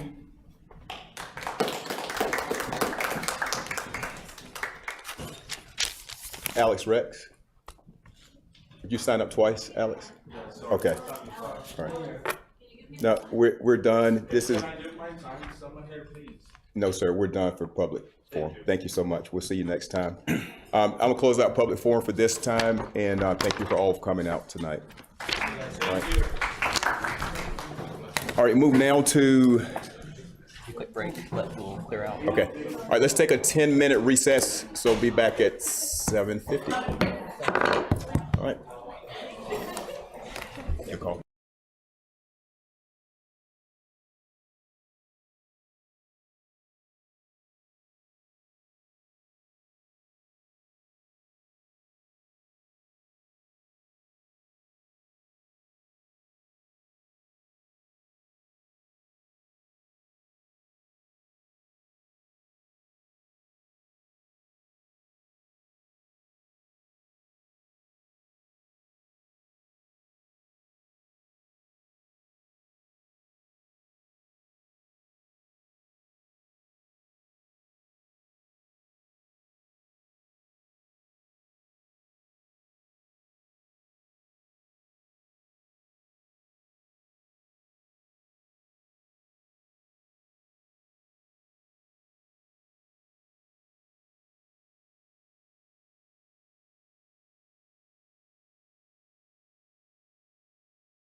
Ask and you shall receive.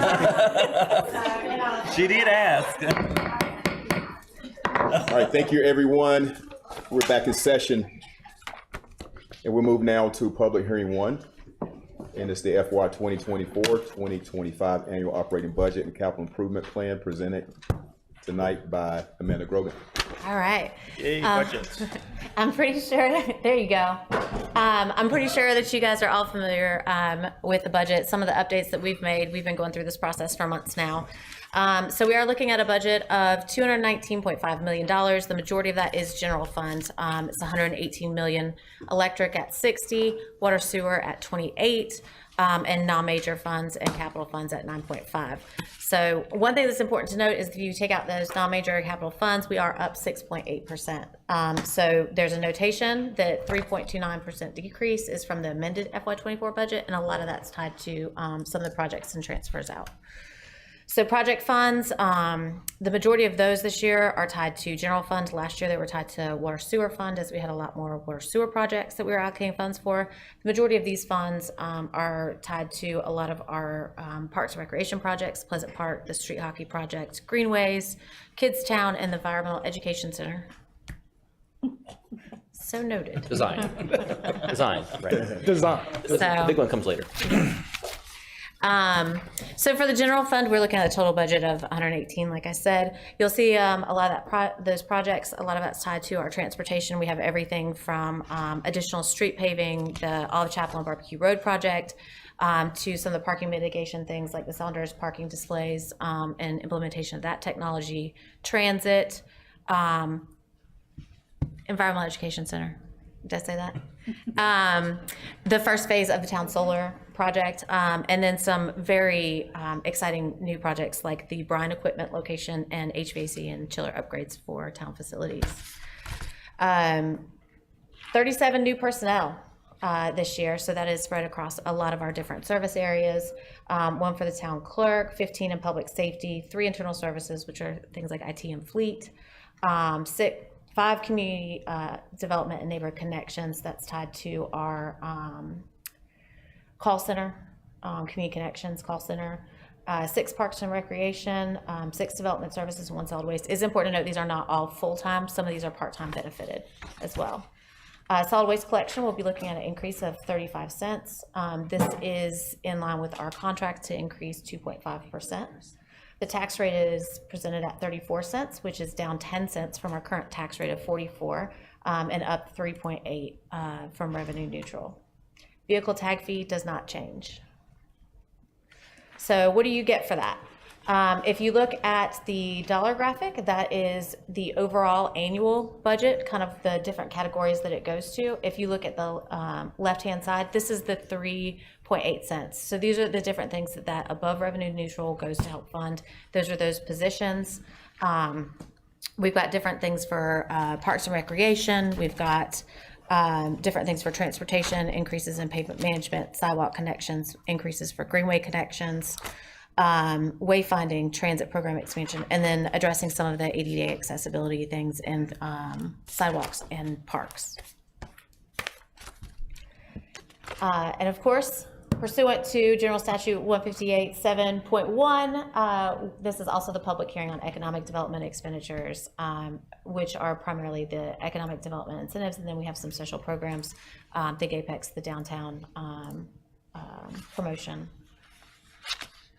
The electric fund is up 10.91% to 60 million. So a lot of the projects are capital equipment and improvements. That's the specialized equipment that we have for the electric utility, and then for almost 4.2 million for the system expansion. It's important to note that the system expansion is primarily offset by the developer fees. So we also have the LED streetlight upgrades at 500,000. We've got some substation upgrades there too. We have 2 new personnel that we're looking to add, an assistant director and adding additional line tech. We are looking at a base rate increase of 12 cents, which levels us off, and then kilowatt charge of 14 cents. So this means that our average customer increase will be about $16.12 per month for electric. Water sewer is down 9.87%. This is primarily due to the capital projects. We had 4.1 million for the AMI, and then also the ARPA funded projects, transfers to those funds so we could move forward with the water tower project.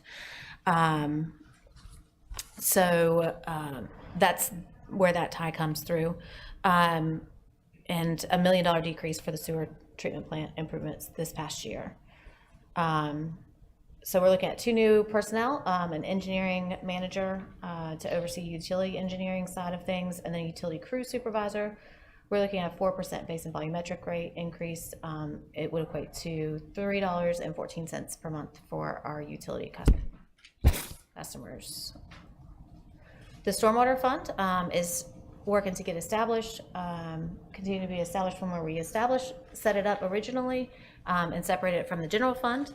Currently, we have 1.19 million in capital equipment, system repairs and upgrades like the lake dam, spillway repairs and dam repairs, and then the phase 3 condition assessments. That's kind of the major projects they'll be focused on. We don't currently have any debt service. We're still working to develop out that phase 3 condition assessment will help inform the CIP as we develop and model that out for the stormwater fund. We are looking at adding 2 new personnel, which will handle the operations side for maintenance for the stormwater utility, and there is no change proposed in rates for that. We do have some updated numbers for you in terms of the municipal cost comparison. So you'll notice the annual water and sewer. I like how I just pretend like I had a pointer, which I don't. So we've spent too much time together, guys. So you'll see a lot of the annual water sewer rates are the same. That's because the city of Raleigh, that does those rates to Rollsville, Zebulon, Wake Forest through that partnership, and then Morrisville mirror Cary's when Cary adopts theirs. So we're still waiting on those. Cary, Holly Springs, and Raleigh, we do not have their current rates. We did take their revenue neutral, and then if they had made some sort of comment about the rate and or they have bond funding, we did kind of update that. So those are kind of scenario guesstimates for those 3. That's why they're in italics. Anything in yellow is prior year because we don't have that updated number yet. So those are the 3 that we have not seen updated as of yet. So we do try to make that comparison, across and see where we're aligning. We increased the home value to 500,000. Water sewer usage is based on 5,000, which is average customer, and then electric is based on 1,150 kilowatts for average customer. So based on this, the cumulative effect on our residents for the proposed budget would be about $19.61 for our average customer per month. And then because it is a reevaluation year, we can't really do a comparison on the tax rate because it would be dependent on the value. So you kind of see what the home value and what the tax bill for those different homes would be. So, any questions?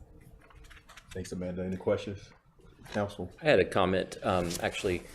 I wondered this, and I suspect maybe people do too across Apex, our residents. The comparison with other municipalities is really nice, but that just shows the revenue. And I think there'd be some value, if it's not too much work, maybe for the next budget, to show that dollar that you have with the percentages of expenditures for other municipalities. At least maybe Cary and Holly Springs. I've often wondered, our biggest fraction is public safety, but I suspect that that's every municipality. But I don't know how much bigger it is than other categories for their budgets. And I know every city's kind of different, but I think that'd be a valuable thing to kind of, if it's not too much work, to include next year. So we do submit that to the county for tax billing purposes. So our categories just aren't the same. Yeah, that's one of the hard parts. Some of the same though. So that way you're not necessarily comparing apples to apples. Yeah, there's probably, but every place has some of the same categories. So you could probably make a chart that's like that. I mean, and I guess a question would be, how much do you talk with your cohorts in Cary and Holly Springs and other places to see what they're doing? Well, that depends on their responsiveness. Yeah. If they're not very responsive, then I might continue to call them until they do respond. Oh. But we do talk pretty often, and we work together to kind of see what's what's going on, what trends are we seeing, what are the comparisons. One of the things, that way we're not duplicating a lot of efforts. So one of the analysts actually in Morrisville sends out like a survey, and then we share that information so that we're not basically going through and all of us are contacting everybody else for the same information. So we've tried to kind of create an environment where we have more of a collaborative approach to information sharing. That's great. Thank you. But not everybody shares. So. Yeah, it's public anyway. Eventually, it's kind of weird to me, but whatever. Well, because it's usually on a different schedule. They don't want their council to see something before, our council to see something before their council. They don't want to So if Raleigh's not presenting till the 21st, but I'm presenting their information to you, that could create a conflict. Okay. We're all connected pretty well, so I don't believe that kind of mentality, but I understand. I'll Bit of advantage. To your question earlier about expenditures, typically every town has some version of that chart in their budget message. The categories are often different, but they all kind of have that dollar breakdown where the dollar goes. And I think public safety is one of them that is pretty consistent, where everyone sort of has that. And I actually looked a couple of years ago, it was in 22 or so, to look at our public. That was the year I think we opened a new fire station. It was particularly high, like 39 cents or 40 cents. And we were among the highest in the county for public safety expenditures, except for some really small towns like Nightdale maybe. They were in the 40s because they're so small. Any public expenditure, you buy a couple cruisers and all of a sudden it's has your tax base. So among the larger municipalities, we're among the highest. I remember clearly we were higher than Cary and Raleigh. Okay. Per dollar. I thought we were. Yeah. I think having that each year, at least their past budget, might be of value if you can make it apples to apples as much as possible. Just to make sure we're not off on one category. And maybe it's okay if we're off, but just to know that for us and the residents. I think some of the stuff aligns to our strategic priorities, like environmental leadership, and those categories aren't going to be comparable. Yeah. But we can certainly try to get you what you would like to see. No problem. Appreciate it. Anyone else?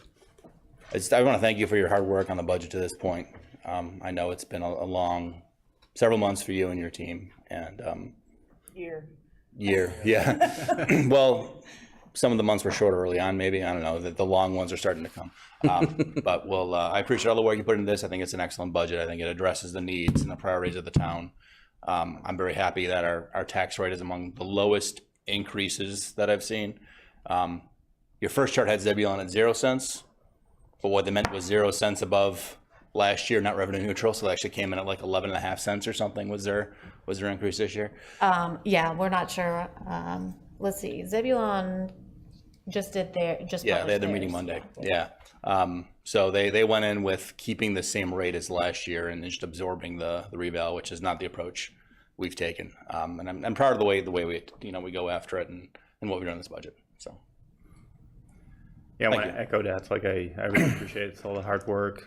What is not visible to from these slides is the tremendous amount of detail that sits underneath all of this, right? The fact that we're not just putting round nearest million up there, right? But in some cases some of the packets we're looking at are to the decimal point, right? Like the amount of detail that you guys go through to put this together every year is staggering. So I appreciate that.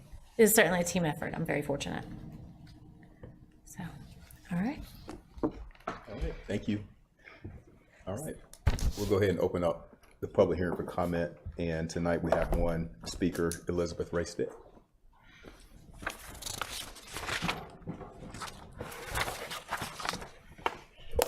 All right, Elizabeth Raystead, 3113 Friendship Road, Mayor and Town Council. Good evening. I had started my 3-minute practice in saying I should come to you guys to say, hello, sharks. I'm here to ask for $250,000. I am here to ask for $250,000. So through all the discussions around Old US 1 and the Friendship Road intersection, there's enough funding to do everything but the traffic signal, and Russell Dalton said it was $250,000, and that's why I'm asking for $250,000. It's very little when you look at a budget of $219 million. I mean, come on, it's not much. But what I wanted to call out was a couple of things. So I hit send on my email while I was sitting there. This is the town's traffic study that said our intersection met 3 of the 9 warrants that we need a traffic signal now. Then I included an updated crash analysis from DOT. So in the last 26 months, we've had 12 accidents. That was not reflected in the Big Branch or the Western Big Branch area plan. Here it said there were only 3 accidents in the last 5 years. That was because they didn't pull the current data. So we went back as a community. And so you now have the 12 accidents. Russell and team has the 12 accidents. And basically what I was told was, hey, it's really late in the game to be asking for $250,000.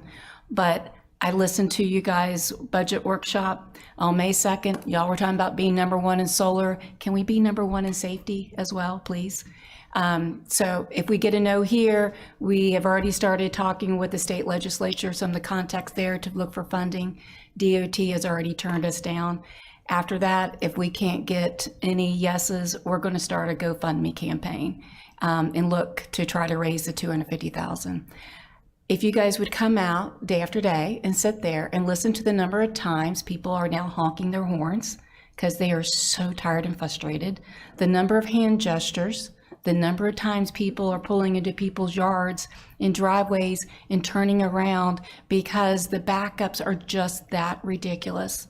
But what's really sad is we have some elderly neighbors who are fearing for their lives. They are afraid the moment they need an ambulance, nobody's going to get in. Your cars cannot pull off on the side of our roads because we have no shoulders. And our elderly should not be fearing for their lives because we can't come up with $250,000. I love solar, $670,000 going on solar panels over the actual lives and safety. So I know Vision Zero is a top town priority, but if you don't fund it, is it not just zero vision at that point? I mean, we kind of joke about that we need to get this intersection fixed. So thank you. It's in your mailbox. Already it's in. Thanks. Thank you so much. All right, we'll go ahead and close public hearing for comment. And I do want to remind everyone that this is the second budget hearing. The first one was held on Tuesday, January 23rd. So again, our next budget work session is to be held Thursday, May 23rd. And then the final budget adoption is anticipated to be Tuesday, June 11th. So just a reminder to everyone. Again, thank you for everything. All right. Okay. We'll move on now to updates by Mr. Manager, Mr. Bossberg. All right, thank you, Mr. Mayor. I do have a few updates for you. First will be some community updates. Right now there is a Go Apex onboard survey. It started this past Saturday and will go through this upcoming Saturday. That is to inform the transit prioritization study. So the surveyor will actually be on the bus. They'll be identified with a blue smock, and there'll be signage on the bus so that people know what's going on when they get on the bus. So that survey is currently underway. The second item that I have is there's a public open house on May 20th. That will be held in Town Hall here. It's on the 3rd floor, I believe. Yes. It's on the 3rd floor from 4:30 to 6:30. And that is going to be related to Jesse Drive and the final design plans. So again, that'll be May 20th, a public open house related to Jesse Drive here on the 3rd floor from 4:30 to 6:30. And the last community update I have is we've contracted to complete a bridge maintenance work related to the peakway there at the railroad. And so there will be a shutdown of the peakway between Ambergate Station and Grand Central Station. And that's going to be from Monday, May 20th to Friday, May 24th. So it'll be all week that section will be shut down for the work.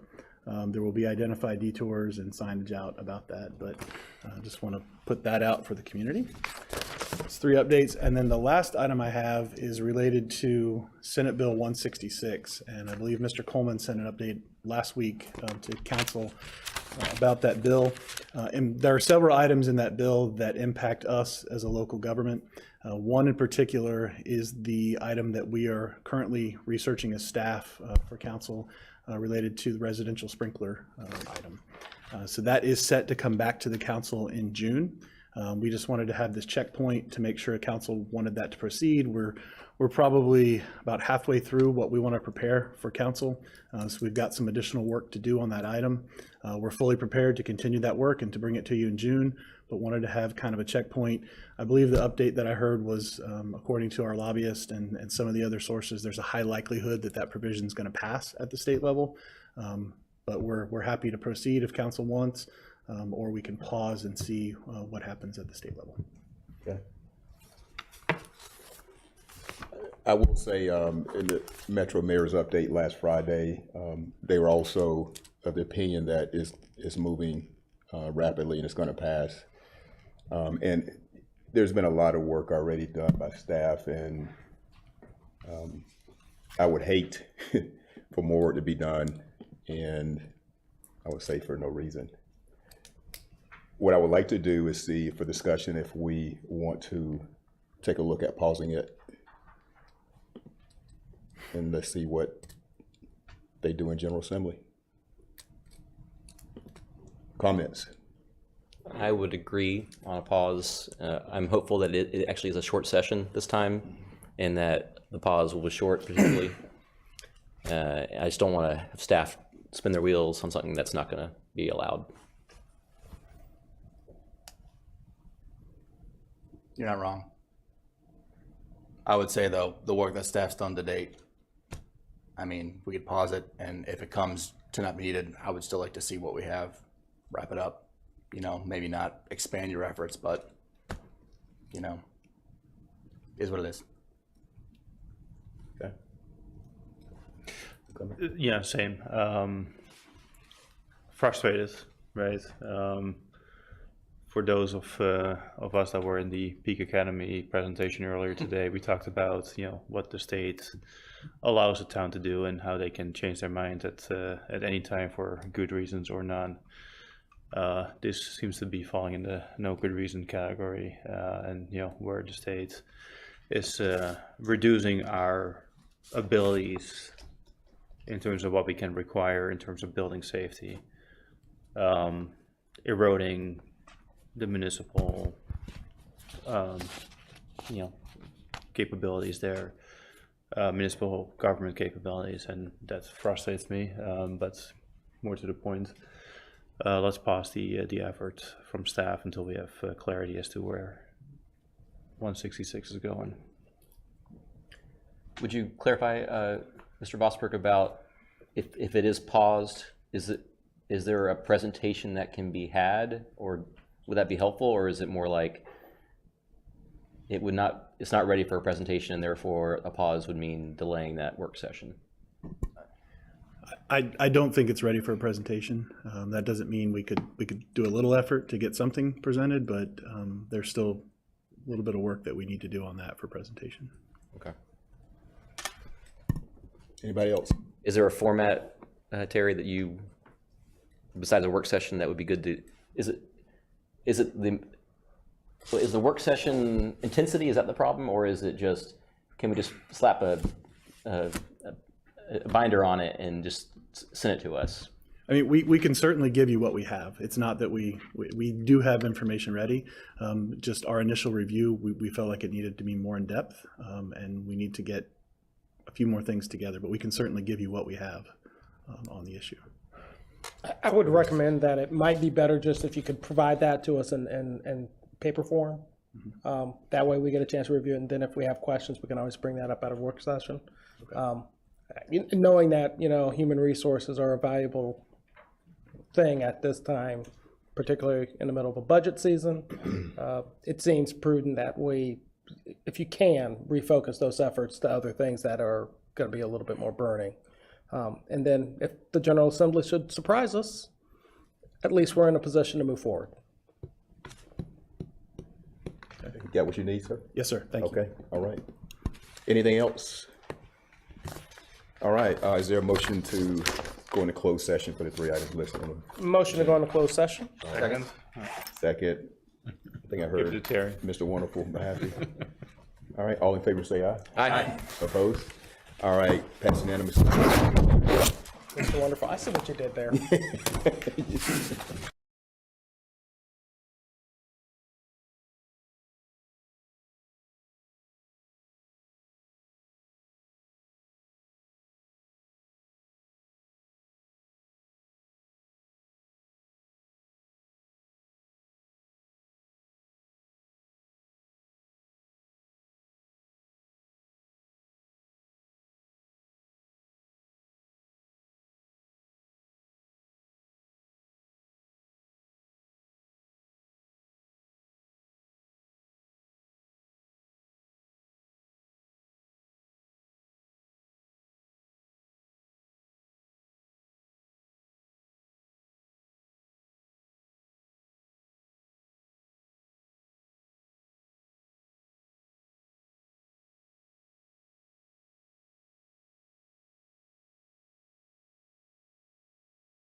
We're good? All right. Thank you, everyone. Meeting is adjourned. All in favor say bye. Yes, I would.